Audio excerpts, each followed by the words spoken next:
थोड़ा मुझे लगता है कि स्वयं करना चाहिए। अगर हिमाचल प्रदेश में अगर विकास के लिए अगर बिल्डिंग्स बनी है, पूरे हर विधानसभा क्षेत्र में बनी है, और मुख्यमंत्री जी आपके विधानसभा क्षेत्र में भी बनी है, जिनका आप आज जो है बाजे गाजे के साथ उद्घाटन कर रहे हैं। 1000 करोड़ रुपए की अगर बिल्डिंग हिमाचल प्रदेश में आपको लगता है कि गलत बनाई, बुलडोजर लाइए, उनको तोड़ दीजिए, और कोई चारा नहीं है कि माननीय सदस्य ने जो बात कही है उसके लिए उनको क्षमा प्रार्थी होना चाहिए। माननीय अध्यक्ष महोदय, माननीय सदस्य सुरेश कुमार जी ने जो इस माननीय सदन में मेरा रेफरेंस करते हुए, मेरे विधानसभा क्षेत्र का रेफरेंस करते हुए जो बात कही, मैं इस सारी बात को सिरे से खारिज करता हूं और जिम्मेवारी के साथ करता हूं। किसी क्षेत्र में विकास करना एक सभी उस क्षेत्र के चुने प्रतिनिधि का दायित्व होता है। और जो कहा गया कि 12 रेस्ट हाउस खोल दिए, आप बताएं कहां खोले गए?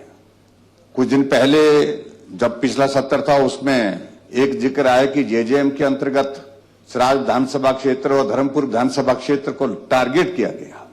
अध्यक्ष महोदय, मैं पहली बात तो कहना चाहता हूं कि वो रेस्ट हाउस नहीं है, वो इंस्पेक्शन हट के श्रेणी में है वो, और वाकायदा वो डीपीआर की अप्रूवल के, जो जेजेएम की जो डीपीआर थी उसमें अप्रूवल के बाद वो सारे जो है वो उसका प्रोविजन था, उसमें प्रोविजन था, उस प्रोविजन के अंतर्गत वो बनाए गए। और जेजेएम के अंतर्गत पूरे देश भर में सबसे बेहतर काम करने वाला राज्य हिमाचल प्रदेश उस वक्त आंका गया है।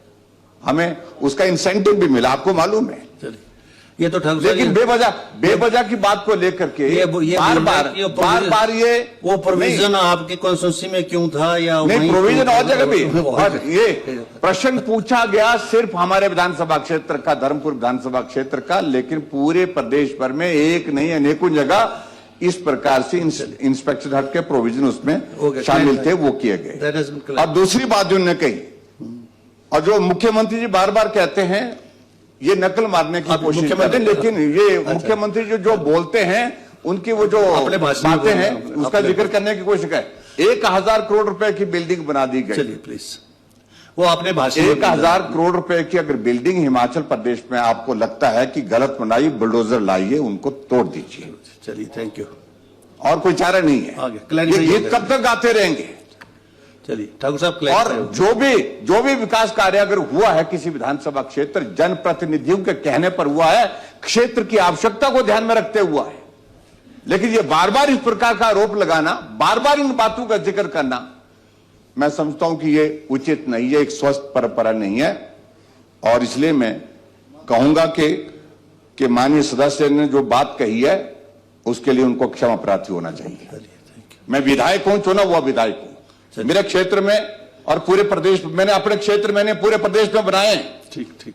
अगर हिमाचल प्रदेश में अगर विकास के लिए अगर बिल्डिंग्स बनी है, पूरे हर विधानसभा क्षेत्र में बनी है, और मुख्यमंत्री जी आपके विधानसभा क्षेत्र में भी बनी है, जिनका आप आज जो है बाजे गाजे के साथ उद्घाटन कर रहे हैं। वो भवन भारतीय जनता पार्टी की सरकार के दौरान बनाए गए हैं, जिनका आप आजकल उद्घाटन कर रहे हैं, रिबन काटने के लिए वहां पर पहुंच रहे हैं। चलिए ठाकुर साहब, आ गया। थोड़ा मुझे लगता है कि स्वयं करना चाहिए। अनावश्यक रूप से गलत बातों का जिक्र बार बार करना, ये आदत का हिस्सा मत बनाइए। चलिए, आप भी काम करेंगे, लोग उसको याद रखेंगे। हमने अगर काम किया है, लोग उसको याद रखते हैं। तो इसलिए मैं यही कहना चाहूंगा कि बार बार इन शब्दों का इस्तेमाल करना उचित नहीं है।